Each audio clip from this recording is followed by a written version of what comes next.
All right. Well, it is wonderful to be here with all of you today. And I'd like to say a few quick words of thanks. It's wonderful to have you here. And I want to welcome you all on behalf of the Endangered Languages Project to the long-awaited launch of the Language Revitalization Mentors program. We are delighted to be gathered with you all today on International Mother Language Day during the Decade of Indigenous Languages. This is a really good day on the calendar. My name is Anna Ballou, and I am the program manager at the Endangered Languages Project. And I'm speaking to you today from the unceded territories of Chinook and Kalapuya speaking peoples in the city now called Portland, Oregon in the United States. And I'd like to start by giving a very special thanks to all the elders and language keepers who might be here sharing their time and presence with us today. We are so grateful to you for everything you do to guide and nourish your communities and to keep your languages strong. Thank you. We'd also like to thank all the members of the ELP community who are here, members of our governance council, interns, volunteers, colleagues, familiar faces. It is really a joy to get to work with such dedicated, brilliant, and kind people. And a very special thanks to all the folks who have been instrumental in turning this program into a reality. So first of all, I'd love to thank ELP Language Revitalization Associate Dr. Amanda Holmes for her keen insights, vision, humor, and countless illuminating conversations as we shaped this program over the past 2 years. And we'd also like to thank the members of the ELP Language Revitalization Collective for the amazing range of knowledge, perspectives, experiences, and ideas that they contributed to the initial workshop to develop this program in 2021. We'd also like to thank Laura Hansel, ELP fundraising strategist, who's serving as our backstage Zoom facilitator and making sure things run smoothly. And we also thank the interpreters who are making this event accessible in French and Spanish. Big thank you to Eco Interpreters, a nonprofit organization who provide interpretation services to connect environmental advocates across languages and borders. Special thanks to Marta Abalia, Manon Para, Benoit Ko, and Carla Davidson for helping us make this event accessible to language champions in more parts of the world. And we'd like to thank everyone who, over the last 10 years, has reached out to ELP with questions about how they can fight for their languages. And an extremely special thanks to everyone in the world who is out there doing this work. It's because of you that this program was created. And we're so excited to connect with you, learn about your languages and communities, and support your revitalization work. But I guess I should briefly introduce our organization for those of you who don't know us. The Endangered Languages Project is a collaborative online space to support the revitalization, reclamation, documentation, and flourishing of Indigenous and endangered languages around the world. We're essentially a place to share knowledge and find free training in language revitalization and documentation. We're a resource to learn about the world's language diversity and a hub for language champions to exchange ideas and build connections across borders. In short, we're an online gathering space for everyone involved in the movement to keep the world's languages strong. We're led by a governance council of representatives from organizations around the world, scholars, language activists, revitalization practitioners, and technologists. And our founding partners are the University of Hawaii at Manoa in the United States and the First Peoples Cultural Council in British Columbia, Canada. So why are we here today? Well, I'm sure I don't have to tell most of you that language revitalization can sometimes be challenging, confusing, and lonely work. We all know that community is healing. Gathering to share knowledge, tell each other our stories, cross-pollinate our ideas, and build relationships is one of the most powerful ways to support language revitalization, which of course is healing in itself. But access to these kinds of gathering and learning spaces is limited and unequally distributed. Most people on Earth can't fly to the US for a conference, or get a visa to attend a training workshop in Europe, or pay expensive tuition to get a degree in language revitalization. And in many parts of the world, there's very little formal training or support for this kind of work, much less anything free or affordable. But at ELP, we believe everyone deserves access to the support and information they need to keep their languages strong, no matter where they live. As Dr. Mongyu said at the Festival of Indigenous Languages, in 2022, we can connect internationally online. We don't have to suffer in isolation. We can learn from each other and we can support each other. And over the past 10 years at ELP, we've gotten countless messages from language champions around the world who want to talk about their work. Often, people are looking for knowledge or resources to support their work, and we're more than happy to share anything we can of those. We're really excited to be launching a brand new website in August, including a language revitalization help desk, where anyone can hear and share stories of language work, explore revitalization programs around the world, and access a huge library of free learning resources in language documentation and revitalization. So we hope to see all of you at the launch celebration in August. But a lot of the time, in addition to knowledge and resources, people are also looking for connection. They want to talk to human beings who share their dream of their language thriving, to feel less alone in their work, and to feel part of a broader global community. And so today, at the launch of the Language Revitalization Mentors program, we invite you all to be part of this community. These mentors are here to welcome and accompany you on your journey of language revitalization, whether you're just getting started or you've been doing this work for decades.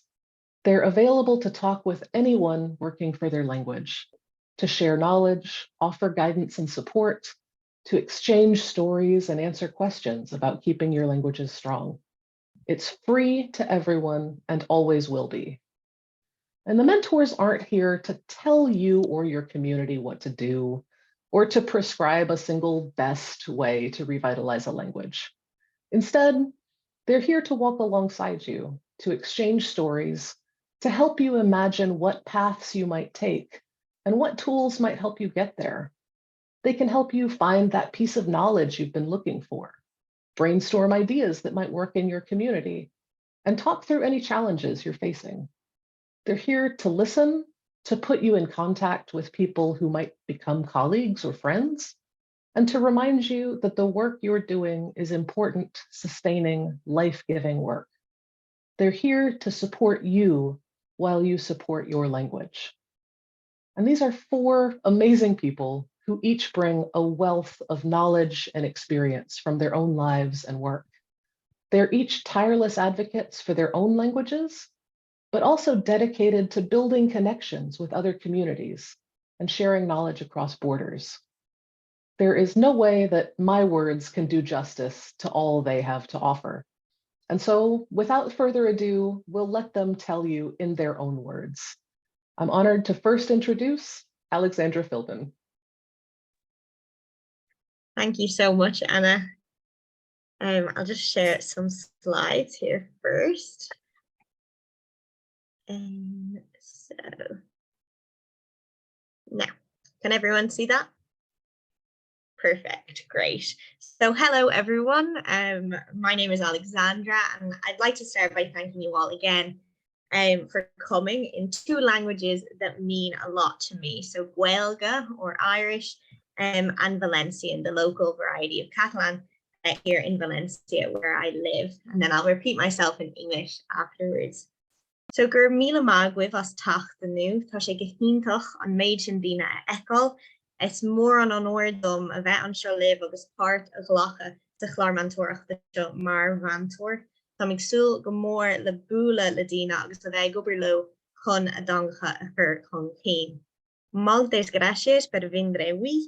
Es fantástico veure tanta gente así. Es un honor para mí estar así amb vosaltres y participar en aquest nou programa de mentoria com a mentora.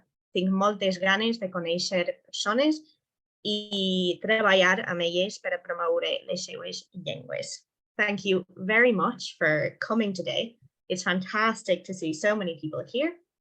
It's an honor for me to be here with you all and to participate in the mentoring program. As a mentor, I'm really excited to meet people and work with them to promote their languages. So for the next 8 minutes or so, I'll tell you a little bit about my language revitalization story. For those of you who don't know me, it'll be a chance to learn a little bit about me and the languages that I work with. And perhaps those of you who are interested in receiving mentoring through this new program will find some points of connection in what I'm saying as well. And that could be something we could talk about with this program. So I grew up in a small town called Donabate, which is just outside of the city of Ballyochaclia or Dublin in Ireland. So you can see it's just there in the east of the country, and you can see a picture there of the town centre, the village centre. It's grown quite a lot. So English was the dominant language of my early childhood here. It was the main language spoken in my family, in my school, and in the wider community. As part of my schooling, though, I was introduced to a second language. I was taught that language for a few hours every week. That language is Gaeilge or Irish, which is a Celtic language that was historically dominant in Ireland and is the official language of the first official language of the Irish state. But it's now very much a minoritized language. It's spoken by a bit more than 70,000 people on a daily basis outside of the education system in the Republic of Ireland.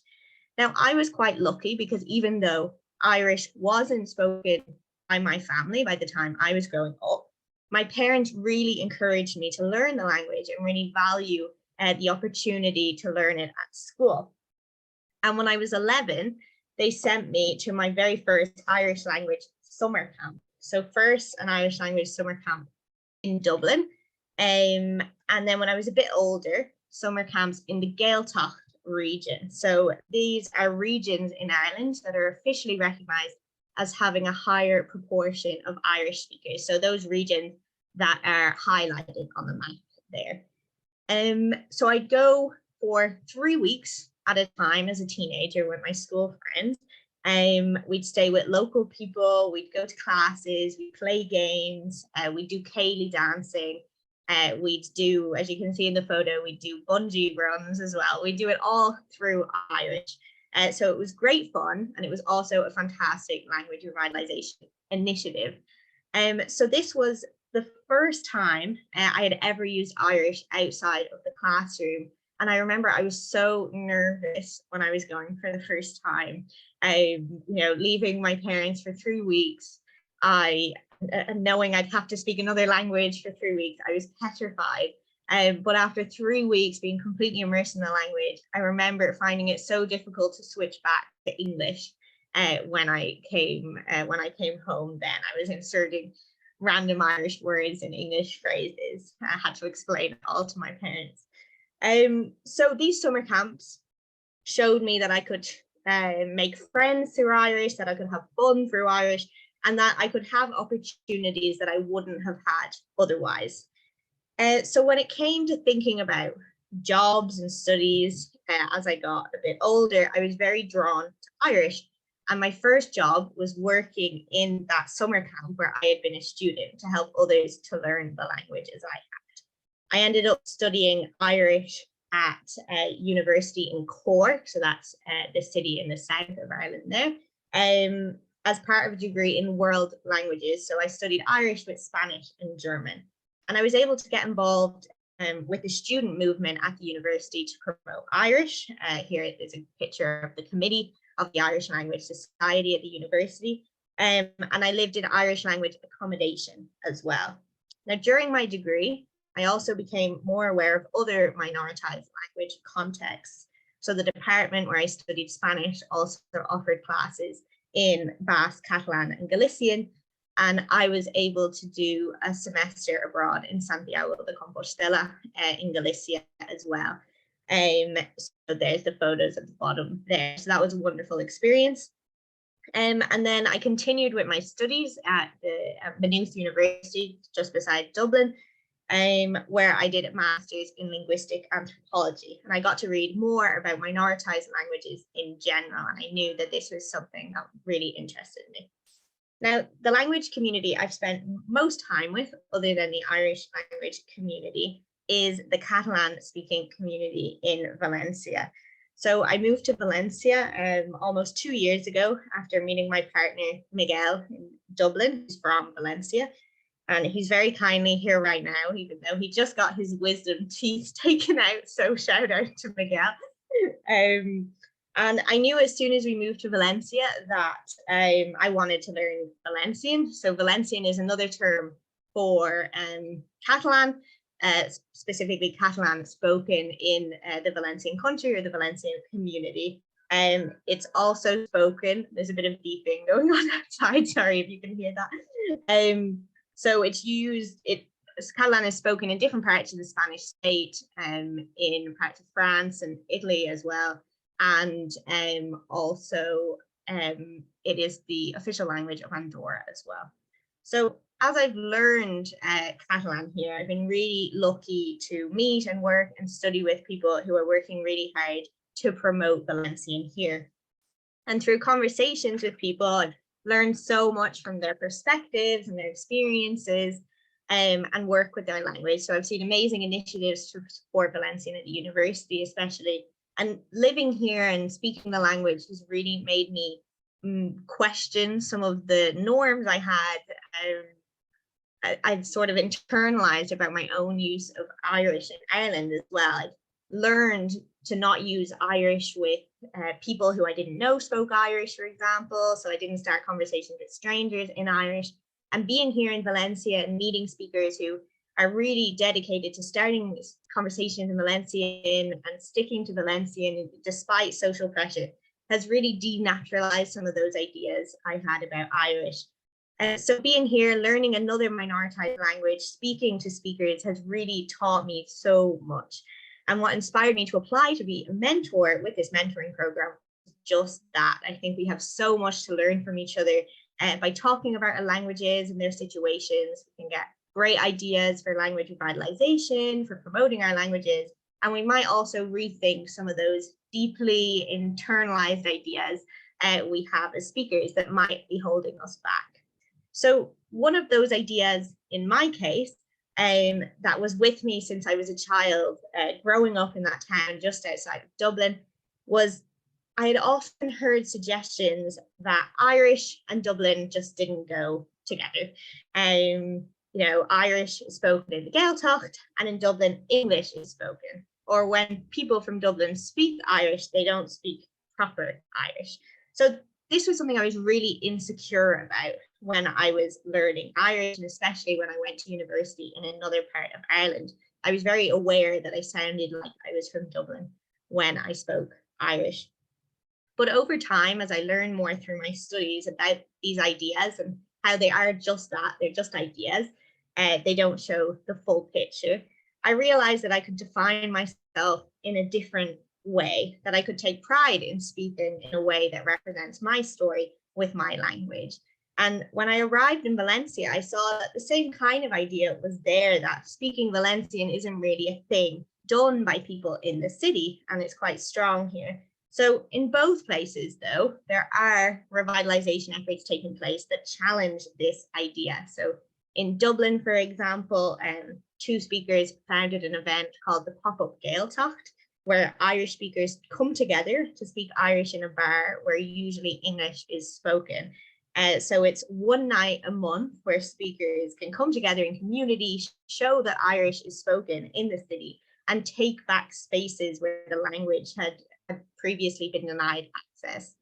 So I was really excited by all of that, and I decided to start my PhD at the University of Valencia in 2021, looking at urban speakers of minoritized languages, especially Irish speakers in Dublin. So the pictures of Dublin at the bottom, and Valencian speakers in Valencia at the top. There's Valencia.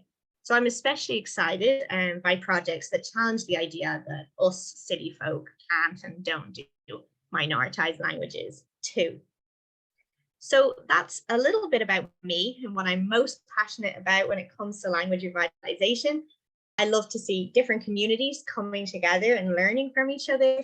I love to see how people can become more empowered as speakers and not worry so much about ideas that might be holding them back, as hard as it can be. And I know it is hard. And I love to share and hear about ideas to promote endangered, minoritized, and Indigenous languages in cities.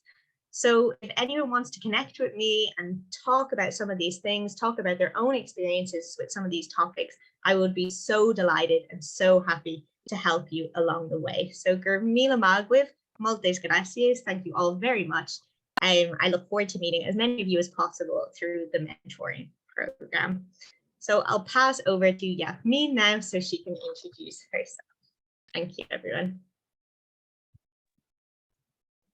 Thank you, Alexander, and thank you all who are here today to see the launch of this important program for us.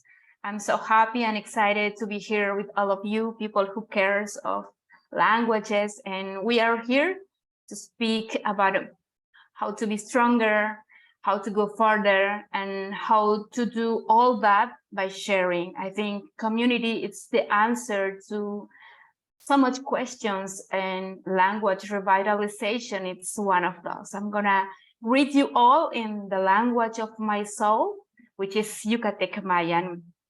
Kimakin wol in wilkesh, kimakin wilikshan, yapi lak op o kooptial ulak intikoben, hachdios botiktesh, kinkasiktesh yan icono tial ka sutkesh letan ti castellan, tumen uyabi lejela yan uyuchul ti inglés yan upahtal tun hachtu kabalil yan uyochel el chan yokolkab tushkuyalik interpretation telo upahtal atzankatik. Pues estoy muy contenta de estar con todos ustedes y también hacer un breve anuncio para quienes tienen la lengua española y necesitan interpretación. El icono de interpretación está hasta abajo de la pantalla, al lado de compartir pantalla. Ustedes pueden ahí elegir en qué lengua quieren escuchar esta sesión, en inglés, francés o español. Pues quisiera compartir con ustedes algunas invitaciones que forman parte de mi participación en este programa maravilloso que es el programa de mentorías de ELP, Endangered Languages Project. Y bueno, primero, aquí teniendo un poco de problemas tecnológicos, quisiera hacer 3 invitaciones. Primero, hablarles sobre mí y sobre mi lugar de origen y cómo este lugar de origen significa también el inicio de un descubrimiento sobre mi identidad y sobre mi lengua y sobre todo sobre mi ser integral como persona. La primera invitación a todos es a no bajar la guardia para trabajar en reapropiarnos de nuestras lenguas originarias. Una de las cosas que creo que puedo compartir con todos ustedes es acerca de mi origen. Yo soy de Peto, Yucatán, un estado, un pueblo al sur del estado de Yucatán, al sur de México también.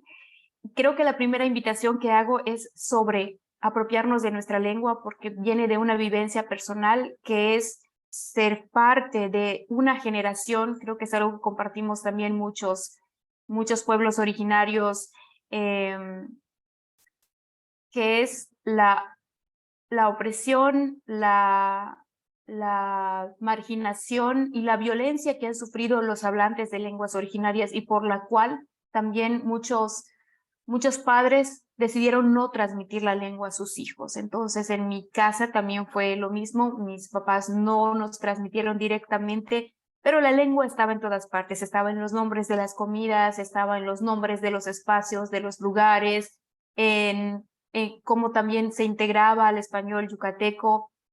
Y de esta manera la lengua formaba parte de mí y además la lengua también formaba parte de muchas prácticas, por lo cual la lengua estaba dentro de mí, estaba en mí y creo que mi primera experiencia de amor hacia la lengua, de amor hacia mí misma fue entender que algo me faltaba cuando no podía comunicarme en mi lengua. Entonces, mucho sobre esta experiencia creo que puedo compartir, porque reclamar nuestras lenguas o tratar de reapropiarnos de nuestra lengua implica también compartir muchas metodologías, muchas prácticas que tienen nombres estratégicos, que tienen nombres técnicos en la disciplina de la sociolingüística, en la disciplina de la revitalización lingüística, pero que en realidad en la experiencia están más relacionadas primero con el deseo real de querer apropiarnos de nuestra lengua. Una de las cosas que aprendí es que para apropiarnos de nuestra lengua tenemos que llenar suficientemente el vaso del deseo, de la motivación. Existe un recorrido para la adquisición de la lengua, un recorrido natural que el niño atraviesa. El niño empieza a aprender la lengua, luego continúa usándola. Mientras más la aprende, más la usa, y mientras más la usa, más motivado se siente para hablarlo. Cuando aprendemos la lengua de una manera inversa, cuando no tenemos a la lengua y queremos apropiarnos de ella, este recorrido es lo contrario. Necesitamos primero llenar el vaso de la motivación, y si no llenamos ese vaso de la motivación, nunca podremos tener suficiente para pasar al uso, para pasar al aprendizaje. Entonces, creo que mi experiencia puede servir mucho para que podamos entender una parte importante de la comunidad en la revitalización lingüística, que es el papel de los nuevos hablantes, el papel de la alfabetización en lenguas originarias. Una segunda invitación sería a reconstruir también nuestras narrativas. Creo que también está relacionada con la experiencia mía, la experiencia como profesional y como persona.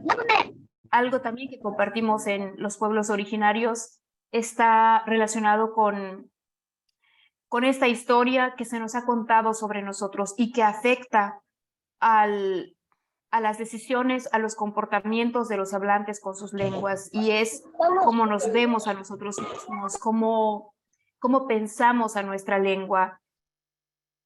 Y, realicé un pequeño ejercicio a través de Google, y este era poniendo el nombre de mi pueblo como cultura maya o pueblo maya en Google, y me aparecieron todas estas imágenes que están más relacionadas con todo lo vendible, con todo lo turístico. Esto quiere decir que nuestro pueblo, cuando se piensa en nuestro pueblo, históricamente se piensa en todas estas imágenes, y no se piensa en un pueblo vivo, no se piensa en un pueblo que está actualmente inserto en esta sociedad, y que además no solamente está vivo, también está proponiendo y también está viviendo muchas situaciones de opresión lingüística, y por las cuales tenemos que unir esfuerzos para poder participar de un camino de construcción del futuro, entonces, del futuro de nuestra lengua. Entonces, dentro de esta experiencia, me parece que los brazos de la producción cultural y los brazos de los medios de comunicación son dos ejes muy importantes en el trabajo de la revitalización lingüística. ¿Por qué? Porque toda esta historia, esta narrativa, le llamamos narrativa de opresión, es la base por la cual mucha juventud está dejando su lengua. Existe mucho avergonzamiento, no sé cómo habrán traducido esta palabra, porque el hablante no se avergüenza, al hablante lo avergüenzan por hablar su lengua, pintándole toda una serie de adjetivos negativos sobre él mismo, sobre nosotros mismos, sobre nuestra lengua y sobre nuestro pueblo. La manera de cambiar esto está muy relacionada también con la difusión y con la difusión de nuestra propia historia, con el tratar de detener estas voces que han sido amplificadas y amplificar las nuestras. En esto, los medios de comunicación y el arte funcionan como cajas de resonancia para poder hacer llegar nuestra propia versión de nosotros mismos. En ese sentido, mi experiencia como artista, como cantante y también como iniciadora de proyectos de comunicación en lengua maya como periodista, reportera, comunicadora en lengua maya, me han mostrado la importancia de trabajar en nuestros propios medios de comunicación y en trabajar esta parte de construir esta narrativa, en proporcionar alternativas para poder pensarnos a nosotros mismos en nuestros propios términos. Existen las representaciones construidas desde fuera, pero nosotros tenemos nuestras propias representaciones. Estas representaciones tienen que ser amplificadas, tienen que ser conocidas y tenemos que extender esta idea muchas veces entre nosotros mismos. Entonces, esta parte de la revitalización también es algo que me encantaría compartir con quien quiera escuchar, la importancia de poder trabajar la parte del corazón, porque por ahí escuché alguna vez que si un pueblo no quiere ser pueblo, no va a ser pueblo. Entonces, para empezar a apropiarnos de nuestra lengua, primero necesitamos querer ser pueblo, querer unirnos bajo nuestra lengua. Y muchas veces, para querer ser pueblo, tenemos que redescubrirnos como pueblo. Tenemos que quitar todas esas capas que han puesto sobre nosotros para poder encontrar nuestra esencia como pueblo y trabajar por nuestras lenguas.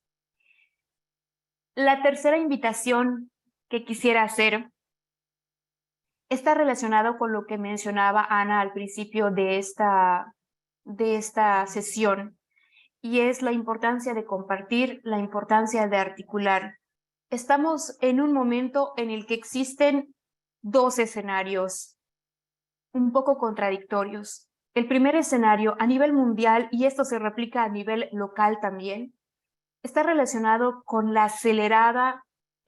acelerado proceso de la pérdida lingüística. En Yucatán lo vemos. Antes la pérdida se representaba y se podía visualizar con algunos cambios pequeños en los porcentajes de hablantes. En los últimos años, los censos nos han mostrado que esta pérdida, que el engrosamiento del porcentaje de hablantes está disminuyendo aceleradamente.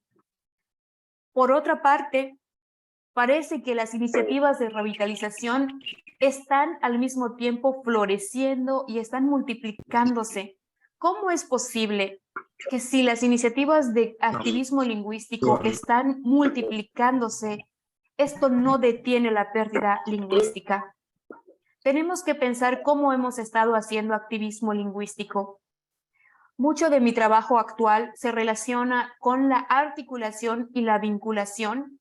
Es algo que también me gustaría compartir con todos nosotros, este nuevo paradigma de activismo lingüístico que se basa en la articulación y en la vinculación. Dicen que si uno quiere ir rápido, vaya solo. Pero si uno quiere ir lejos, vaya acompañado. El camino de revitalización de nuestras lenguas no es un camino que requiere rapidez, es un camino que requiere comunidad, porque nuestra lengua es una lengua de un pueblo, nuestras lenguas son las lenguas de nuestros pueblos. Algo que ha faltado en los trabajos de revitalización lingüística es esta perspectiva de cómo nos acompañamos unos a otros y cómo establecemos y cómo diseñamos el futuro de nuestras lenguas. Porque de manera contraria, el activismo lingüístico se convierte en la proliferación de haceres, de acciones aisladas. Y estas acciones aisladas tienen un efecto negativo en quienes los desarrollan, el desgaste de recursos, el desgaste emocional, el desgaste de ir solos con nuestras fuerzas. Es algo también que tiene un efecto en la revitalización lingüística. Entonces, tenemos que tomar en cuenta también esta situación, y de aquí la importancia de la propuesta de ELP, que es articular, que es vincular, que es compartir. Para mí la importancia del programa de mentorías radica en que podemos conocer las formas en las que distintos pueblos estamos afrontando los retos de revitalizar nuestra lengua. Y al mismo tiempo podemos conocer y contrastar estas experiencias con nuestras propias experiencias.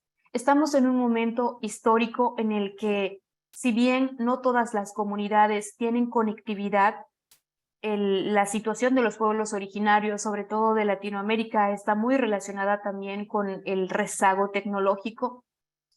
No obstante, existen estos mecanismos de compartir y aquí los mentores vamos a tener una participación importante para poder funcionar como puentes para que las experiencias y para que las prácticas, las buenas prácticas y también los aprendizajes de otros pueblos puedan ser conocidos en las distintas regiones en las que estamos. Somos un grupo muy completo, que estamos en distintas partes geográficas, que tenemos además distintos campos de experiencia y de conocimiento, y esto es una particularidad importante y a resaltar del programa de mentorías, toda esta complementariedad entre saberes, conocimientos, experiencias y ubicaciones geográficas. Entonces, es momento de cambiar este paradigma de activismo lingüístico. Lo que propone ELP con este programa de mentorías es poder participar de una comunidad de aprendizaje y de una comunidad en la que podamos conocernos entre nosotros, motivarnos a nosotros mismos y darnos conocimiento entre nosotros mismos. Entonces, la tercera invitación sería que ustedes puedan participar de este programa. Estamos aquí para escucharles, para hablar acerca también de nuestras opiniones, de nuestras visiones, y no solamente compartir conocimientos, sino también compartir alegrías y dolores. Por mi parte sería lo que tengo que compartir. Bueno, algunos datos generales de mí. Mi nombre, como ustedes saben, es Yasmín Novelo. Yo soy de Yucatán, de México. Soy sociolingüista de formación, también estudié comunicación social y soy una mamá que está transmitiendo su lengua a su hija, una cantante también que tiene una banda en lengua maya. Mi ámbito de experiencia y de conocimiento es la transmisión familiar, la adquisición y el aprendizaje de la lengua, el trabajo en la producción cultural en los medios de comunicación y actualmente, sobre todo pensando en la necesidad de articulación, en la necesidad de trabajar el activismo lingüístico desde una perspectiva estratégica. Donc, notre projet qui avait déjà commencé à mûrir depuis nos enfants, les petits-enfants, les adolescents, ne parlent leur langue maternelle. L'idéal pour nous... Hey, folks, just a reminder, could you please mute yourselves? And thank you so much, Yasmeen. Okay. Thank you, Yasmeen. I think this the floor comes. It's my turn. So first, I would like to thank everyone who has made time to join us, and for the opportunity for me to present myself during this Mentors launch event. I will share my screen.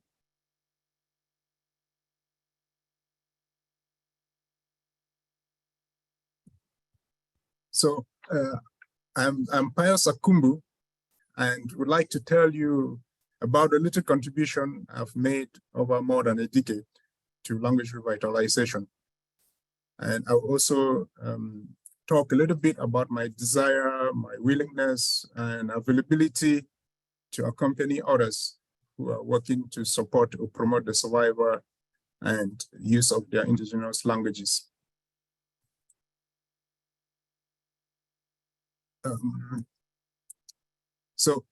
On this slide, I would give you an idea of where my homeland is, the Kejom Babanki people of Northwest Cameroon, an idea of the community.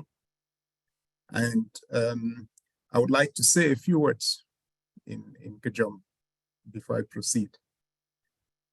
So my tongue to Novitan. And guess who Kejom? My chumbi shunto. Sir, mbe. But issue got the law at the lay. The Gavi Kobega, a Jevanga Vatu Ambi. I never could get Ali and seen a lot na a new law avi belle Italy. Kejom today achi te gatnati. Matankala magamte kuka akajomali. Betankala kutaga to cheta to center ali. It's already animal abatanka gamte. Laka to got to cheta a me famzi. Mazima Tomse Kavi Navi Avweshu I shit nay.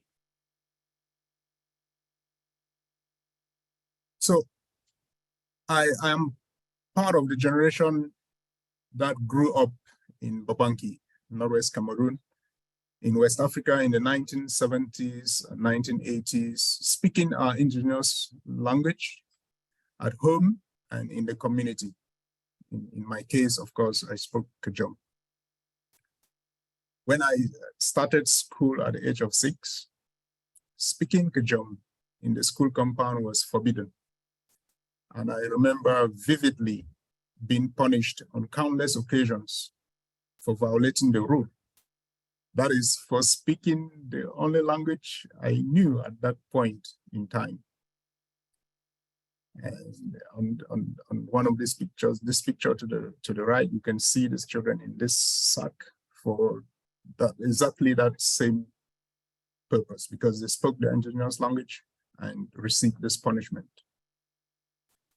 Many children face this same challenge in other parts of Cameroon, Africa, and us in other parts of the world. It was quite severe in some places. The colonial languages, that is English, French, Spanish, Portuguese, and so on, were pushing indigenous languages out of the colonies. The expected outcome was that we should abandon the primitive and useless languages and embrace and use the modern civilized languages of the colonial masters. The effects are visible all around us because many indigenous languages, including Kejom, are no longer spoken, especially by the younger generations. Our languages are associated with shame, with primitivity, with lack of education, and so on. But the good news is that more and more people are regaining consciousness, and some are actively working to promote the use of their indigenous languages and to give them the attention and space they deserve. Personally, I believe that anyone working, promoting the revitalization of their language anywhere in the world is championing a great cause. I was trained as a linguist, and for over a decade, I taught several courses, linguistics courses, including language documentation at the universities of Buea and Bamenda in Cameroon. Only recently, in 2022, I joined LACAN, which is a research unit of the French National Center for Scientific Research, based in Paris, where I'm currently speaking from. And here I continue working on the documentation and description of some grassroots Bantu languages of Cameroon. And in addition to this, I have been working to support and promote the use of Kejom that is my mother tongue, and I have produced several literary and literacy materials that have been used and can be used in revitalization activities in the community. You can see some of my works in this slide, especially those that have proven to be useful to community members. In addition, I have conceived and started the Babanki English bilingual school, where children have the opportunity to learn in Kejom during the first 3 years of school before transiting to use English as a language of instruction from the 4th year on. I believe everyone has the right to use the language they are comfortable with, to learn in a language they can understand, and giving people the opportunity or allowing people to use their resource to develop themselves is worth promoting. And this is something we do in order to revitalize and promote the use of languages. And children attending this school, which has been going on for a few years now, they can tend to have more positive feelings and attitudes about the Kejom language. I'm quite excited to be one of ELP's language revitalization mentors. From experience, I know that people working to revitalize or promote the use of indigenous languages face many challenges. You can imagine how difficult it can be to convince the people you see in this slide, how difficult it can be to encourage them to understand that, promoting their language is better than promoting English, especially for their children. But as they think that it's good for their children to learn English, to use English, but you have that kind of challenge. Sometimes you meet people who are hungry and you're telling them about language revitalization, which is not a priority to them. There are all kinds of challenges. And, so I think that building a community and space where language revitalization champions and activists can share experiences, share methodologies, or discuss challenges is a giant step that the ELP has taken. And I'm pleased to have this opportunity to accompany indigenous language champions in Africa, and Africa in particular, and elsewhere in the world as needed. And maybe in the audience, or maybe as the word goes by, if any of such champions is here, please do not hesitate to get in touch with us at ELP if you would like to talk with someone about your project. With this, I would like to thank you again, and I will pass it to Yula. Yeah, thank you. Wonderful, thank you, Pius. Can you all hear me well? Yes. Wonderful. Jamaloma Nashinyan, the Shangankira, Yilharmea, Narajaga, both Borango, Snatashiga, Gajim Tangan Chara Nergon, as a Matier May, Shangangia, Gamermosina, Somutier May, Shijaga, and just Davis Peter Nganya at the Mo. Okay.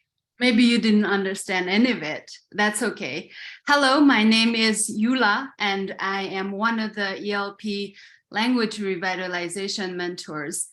And currently I am based in Chengdu, Western China, and it's almost 1 a.m. here. So hopefully I won't fall asleep during my presentation. So let me briefly introduce myself and my stories leading up to my language documentation work. So first, I will share where I come from, where I grew up, and then I will share how did I start my language revitalization journey. And then lastly, I will highlight some of the skills that I bring to this wonderful team. So first, I was born in a small village of 500 people in Western Sichuan in China. So I grew up as a sheep and a yak herder with my pastoralist family in the mountain region of a really rural area. So I was herding yaks and herding sheep before I went to school. So growing up, I was kind of a really tomboy kind of personality with really outgoing, and I was just really keen to learn and hear different languages. So that became one of the biggest forces for me to learn different languages later on in my life. So ethnically, I am Tibetan, but linguistically, my mother tongue is called Choskiap, the one that I just graded you when I first graded you. So that language is mutually unintelligible with the mainstream Tibetan language. So it's a very different language compared to the standard Tibetan. And a fun fact, I don't know if you knew, a recent study done by Gerald Roach discovered, or I should say described, about 50-something-ish languages were found on the Tibetan plateau spoken by Tibetans. So this is a huge contrast to the idea of Tibetan area as being regarded as a monolingual region. So the linguistic diversity on the Tibetan plateau is actually largely understudied, probably due to we have like a pretty sparsely populated regions. So yeah. So I come from one of these minorities, and it's kind of funny, or I shouldn't say funny, but I got discrimination again from within my own community, because linguistically we are not mainstream Tibetan. So growing up as a teenager, my peers would just say, oh, you're Tibetan, but you don't speak Tibetan, or things like that. So let's transition to how I started my language documentation and revitalization work. So after middle school, I decided to travel to a different province to study English at an English training school. So to backtrack a bit, so traveling outside of the community or going to school or giving up the opportunity to study, like going to a formal school training, was unheard of in my community, especially as a young girl. But I knew that I needed to get out of the village, and maybe because, you know, I was this teenager wanting to be away from my family and my people. It could be either of those. So one of the biggest life-changing moments at this English training program where I went to was I felt like I found myself. So here my voices, my opinions, and my identities were valued. I think that was something that at that age I was really, really seeking for. For example, so during school breaks, we would go home and collect interesting folk tales or interesting like oral traditions such as tongue twisters, riddles, or things like that. And I will bring back these material and share with my classmates, share with my teachers. The teacher were foreign teachers. And at that time, they were really fascinated to hear all the different stories that I brought from my village. And seeing other people, you know, acknowledge my culture and my language was really the starting point of my language documentation journey. It gave me confidence as a person from a minoritized community within a minority group. So also during these years, my passion for language and documentation really resonated with my English teachers at the time. There were two Australian couple, Gerald and Alina. So together we started on a project documenting oral traditions in my village. I published a book, like a 300 page book on, it's called Warming Your Hands with Moonlight, on oral traditions. By that time, I think I studied English only for 2 years. So it's like basic level English, but it's a fun read. So inspired by this project, I continued seeking opportunities for language documentation work. So later I traveled further, carrying my love and passion for languages. I went to the US to study linguistics. And through that 5-year university life, I have come to learn and know many people who are dedicating their entire time, entire life, describing and protecting endangered languages. So I got really motivated and I started doing kind of my own little contribution by writing a small grammar sketch on my mother tongue. And then my honors thesis was on how do Chostyev, is my mother tongue, how do Chostyev encode like motion events or motion events, yeah. And I also did a lot of language revitalization project, like mother tongue films, orthography development, and then also like social media blog about presenting about my culture and my language. So there are a lot more stories, but I won't, I can't finish it today. And I'm looking forward to share these stories with people that I meet with my mentees. So lastly, I just want to highlight a few of the things that I think I can bring to the ELT Language Revitalization Mentor team. So these are just a bunch of lists. So if you're interested, please, please come and talk to me. So my stories on how I started doing my language documentation and revitalization, which I already mentioned a couple of stories, and my struggles pursuing a linguistic degree. And I also have, as I mentioned, extensive experience in conducting linguistic research, writing descriptive grammar, and also grant writing, project design, and so on and so forth. And lastly, currently I am pursuing my master's degree in computational linguistics. I don't know if that means anything, but it's basically, it's an interdisciplinary field of linguistics, mathematics, computer science, and all that.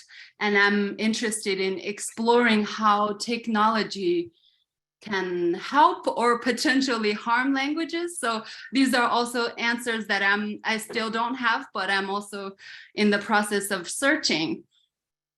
So one last note, I think it's also a really important note, is that I am from a culture, where we only go to mentors and teachers when you're struggling or when you're in trouble, basically. So I want to take this moment to say that all of our mentors are very friendly, approachable, and we are anything but intimidating. So I want to thank ELP to give us this opportunity to be us and not intimidating, and sharing our stories, and looking forward to meeting some of you in person. Yes. Yeah, that's it. Thank you so much, Yula. And thank you to all of the mentors. Thank you, Alexandra, Yasmin, and Pius as well. And with this, a little bit of knowledge about each of the mentors and the program, we invite all of you to ask any questions, tell us about your language work, or just say hello. So the floor is open. Feel free to raise your hand, or if no one is talking, you can just turn on your mic and say hi.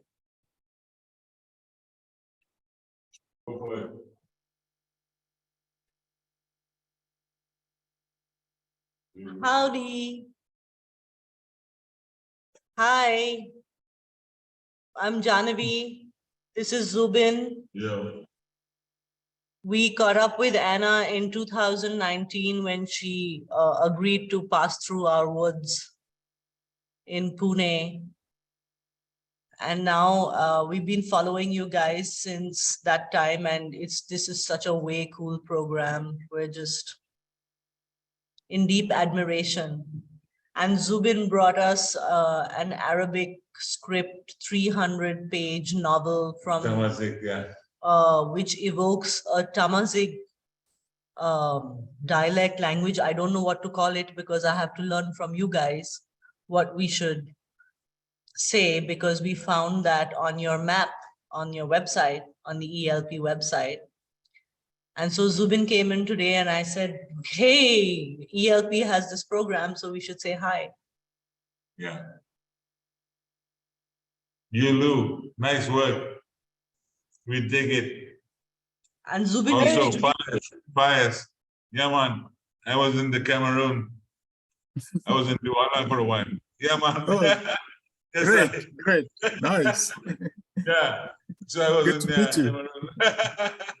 Cheers, man. Yes.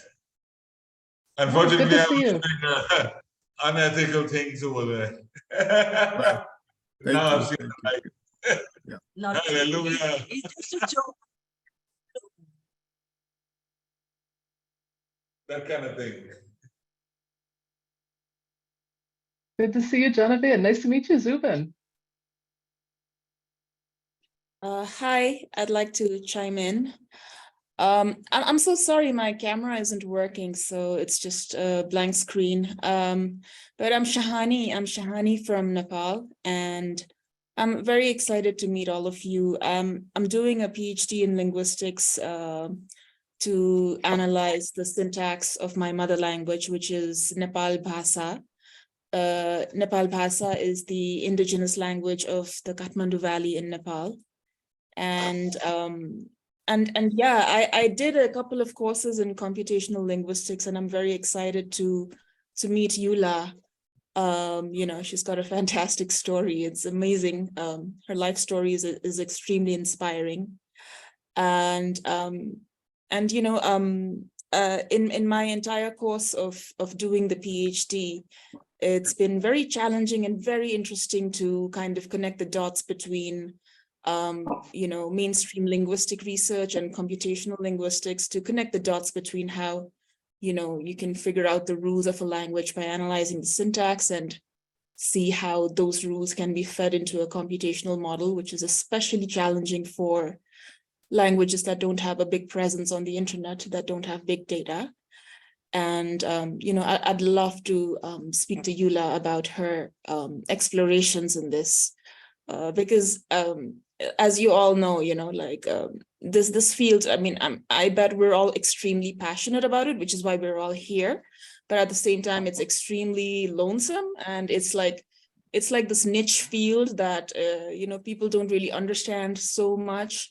Like, you know, I hope that it stops being a niche and it starts becoming a mainstream field. You know, I still remember how topics like mental health and environment science were not as mainstream today as, you know, they weren't mainstream like about 20 years ago as they are today. So I just hope something like that happens with language revitalization as well. Thank you. I look forward to connecting with all of you. Thank you. Thank you, Shahani. It's really nice to meet you. Hello, Yeah, and looking- This is Simona Scuri. I'm calling from Milan. Sorry, my camera is not working very well, so I don't know. If you can see me, I say hello and close it. And I just wanted to thank you all. Italy is a long boot, you know already the geography, and it's always in the maps with one single color, with Italian. But as you all know, we have more than 30 languages. So not so rich as many of you, because you are richer, like in Africa or India and Tibet, whatever I've heard here. But in Italy, the long-legged boot has also many languages which are in danger. And so thanks to help, I will try to be in connection with you more, since I'm an activist for one of the language of Italy, which is Lombard language, which is in the northern part of Italy. But I've always also been in charge of making a sort of committee of all languages of Italy who are not officially recognized in Italy, because in Italy we have the recognition only of 12 languages, which are at this moment in a specific law. So I would like to thank all of you. I do not know exactly, I would like to keep in touch and connect in the sense of learning from your experiences, or also sharing a project together, because sometimes also a little project, because we are not able to make big projects, but little project can be shared, can be done together, for example, in bilingual, so or trilingual, so that maybe we can help each other with visibility. So I will try to keep in touch maybe with Anna Biliu for help, and for help with the H, and to keep in touch with help without the H. So thank you very much for this opportunity. Vedi grazie anche della mia lingua, anche se è vera che la sa sento un po' poc. E dunque le no facile per vi alter, senti com'è che sa parla in Lombardia, che lei è un sito bellissimo, vi invito a venire a visitare. Voilà. Thank you. Thank you, Simona. Lovely to meet you face to face. I think we've seen each other on the internet. I might jump in if I can. Please. Hi everyone, my name is Anisha. I do not have a academic background, actually, I guess, compared to some of you lot here, but I am a former linguistics student. I've been working in marketing and communications for a little while in London. I am currently traveling Colombia and hopefully the rest of South America, just getting to know some indigenous communities, because I just feel that the indigenous languages are something that more people need to, even without a proper academic background, need to understand the importance of the culture and the language. And I've had just the most amazing experiences with indigenous communities, albeit communicating in Spanish with them for the meantime, but and learning about their cultures and understanding really why those languages are kind of the key to preserving those cultures. So I'm just on a bit of a journey to learn and take as much as I can in, while not working in the field yet, but I hope one day that that is where I can end up. And yeah, I'm a sponge, so if anyone has any recommendations on just language revitalization in general, at the moment I'm not really looking to go down a certain path in particular, but yeah, I'm a bit of a newbie to all this, so if anyone has any recommendations or wants to connect, I'd be happy to do so.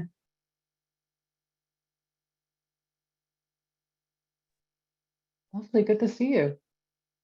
And I think, folks, we have a question in the chat, and maybe I'll toss this to the mentors, and each of you can give your thoughts if you'd like. Ezra asks, if he wanted to become a language revitalization coach someday, what should he study or learn?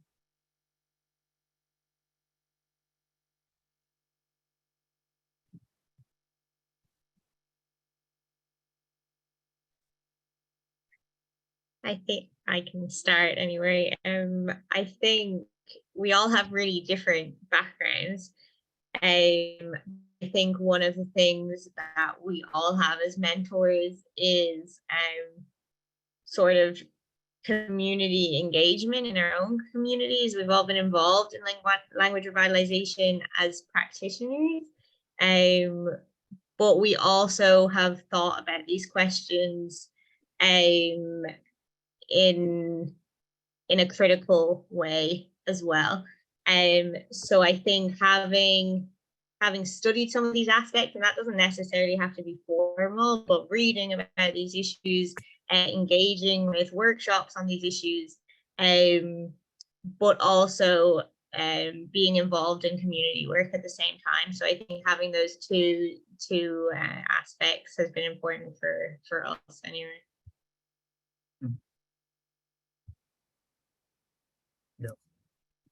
Maybe I should just add that already, Esra, just your interest and your motivation to do something for a specific language, probably yours or maybe some other indigenous language. This enthusiasm is already so much, it's enough, and you can get training if you need formal training. There are lots of opportunities that the ELP offers. And so I like the fact that you're already enthusiastic about it, and this can lead you to all the way. Yeah. And also, Ezra, I think the spirit of a mentor or a coach is the desire to see a better world.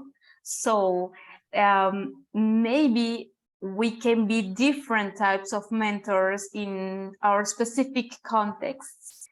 And we are here to hear you, to hear your questions and opinions, and just to talk about how we are doing in speaking with different people, and how you can start a conversation in your community as a mentor or as a coach also. Because as I said at the beginning, the spirit is to see, the desire to see a better world with your language. So I think there is no specific profile or studies you can do, but the willingness to share your knowledge, to share your spirit, and to share the different things you can do in your town or in your country.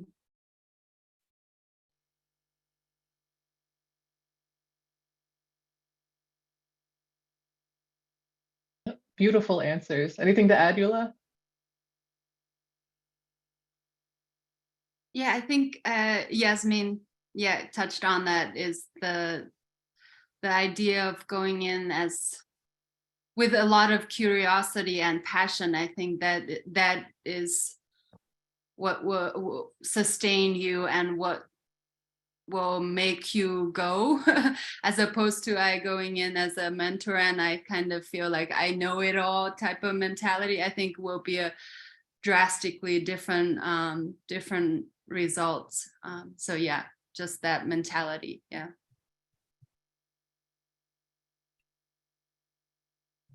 You're muted. You're muted. May I introduce myself? Oh, sorry. Oh, were you trying to ask a question, Hangi?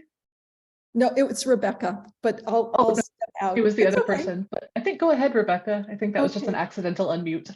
Okay, no, it wasn't. I'm sorry, I can't put my face on as well.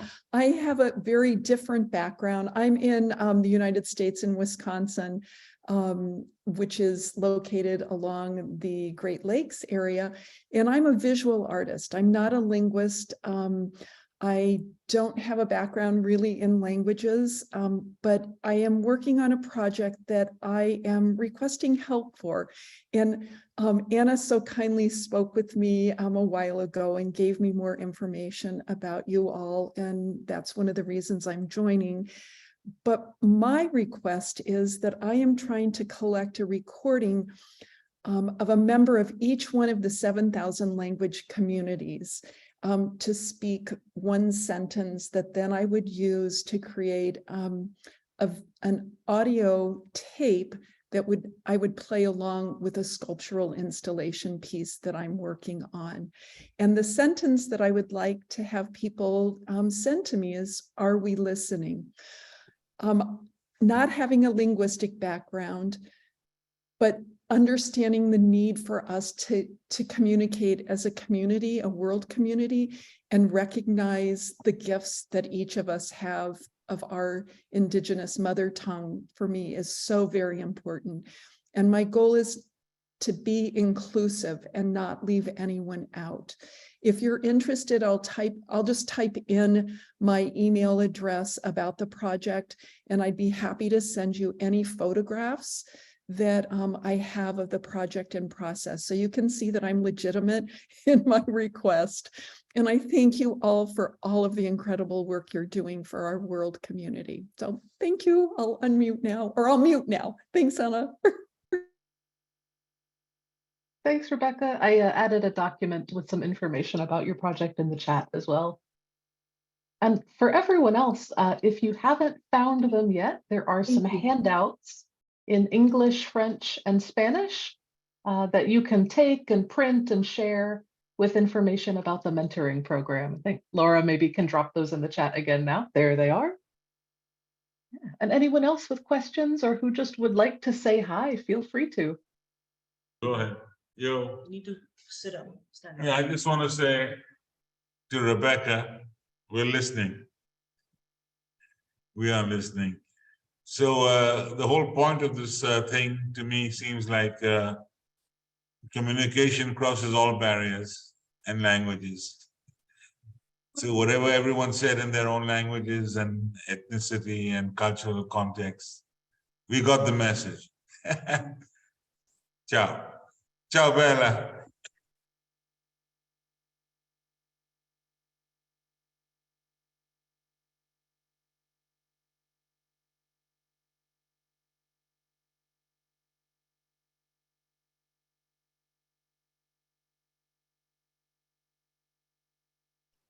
We'll leave the floor open a little bit longer. I think we are scheduled to go for another 4 minutes, but we can stick around if folks would like to chat.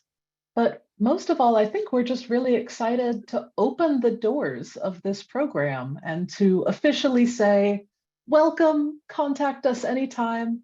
And we are now here and ready to talk with you and work with you and walk alongside you in your language revitalization journeys.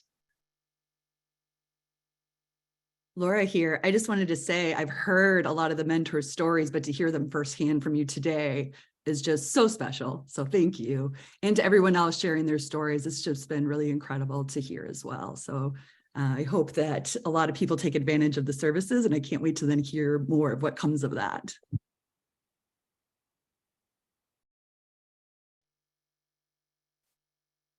And of course, we would like to wish you all a very happy International Mother Language Day once more. Does anyone have any other special plans for today? This is our big plan at ELP.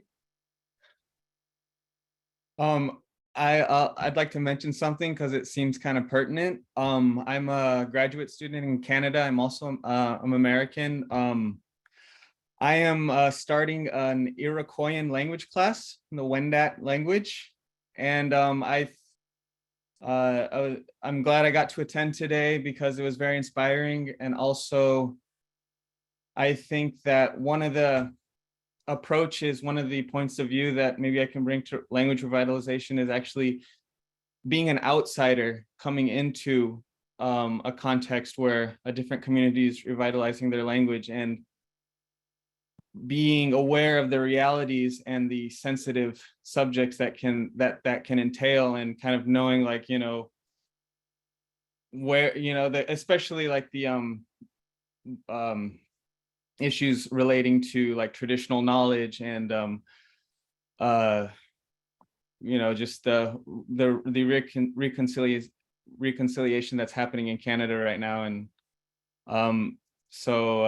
but yeah, this discussion gave me a lot of inspiration, and I'm glad to be part of it, and I'll probably reach out to one of the mentors because I'm also my project kind of involves this endangered language.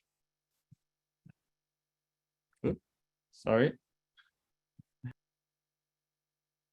Awesome. Great to meet you, Stefan. Thank you. Anna. Good morning. Good morning. It's what, 4:30 in the morning here. Yeah, I think I'm going to go back to bed, but I wanted to say thank you very much. We've got a few meetings this morning, so good luck to everybody. Thank you. Thank you so much for being here, David. And I believe David did drop a link to his own work in the chat. I'll see if I can find that and paste it back in so you can all learn about it.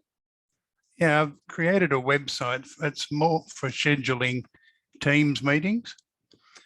I've created an online platform where you can log in each week and share, well, particularly our Wiradjuri language. So, and meantime, I'm still working on my automation of the language translation. I work a lot with spreadsheets, and I have a spreadsheet translating English into Wiradjuri for me and all the parts thereof. Keeps me entertained. Thank you. Thank you, David. Have a very good rest of your early morning. Thanks for being here at this hour.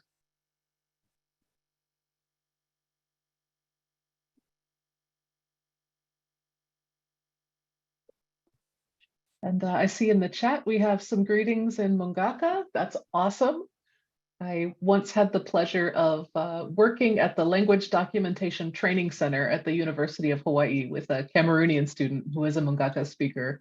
And we did a small project together where she learned how to make a little website and share some audio recordings of stories in Mungaka. So I think I learned one of my favorite words in another language. I learned that the word for white people in Mungaka is mubang, which literally means red people.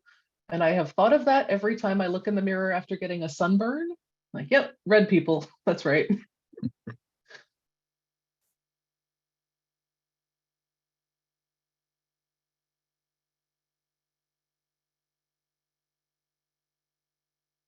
All right, and thank you, Shahani, for the kind words in the chat again. It is very nice to have this for International Mother Language Day.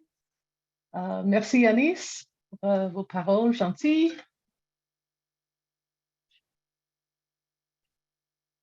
Oh, wonderful. I'm Yanis, très contente que vous allez prendre contact avec les mentors. And Simona, thank you for sharing about the Lombard project. Oh yeah, more folks in the chat. Thank you, M. Ugur. Thank you for this meaningful and nice program. Nice to meet y'all, and I'll contact you as soon as possible to speak about my works of, oh, please forgive my pronunciation, Adihe language. Happy Mother Language Day to you as well. And thank you, Vanessa.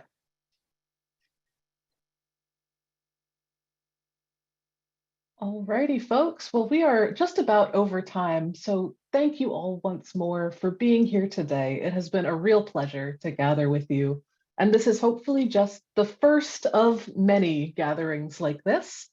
But in the meantime, we invite all of you to reach out to the mentors. Even if you don't have a specific question, you just want to make that contact, get in touch. We always love to just chat and learn about your work. So please be in touch, and we are really looking forward to walking alongside all of you in your language revitalization work. Everyone, please have a wonderful rest of your International Mother Language Day. And we wish all of you a very nice morning, evening, afternoon, wherever you are in the world. You feel free to say a goodbye in your own language if you'd like to. Kanantabaesh, Taktulakin. Kenyanya.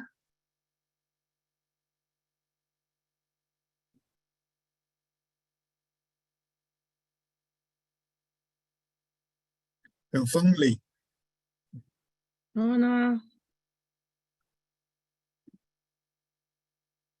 Wonderful.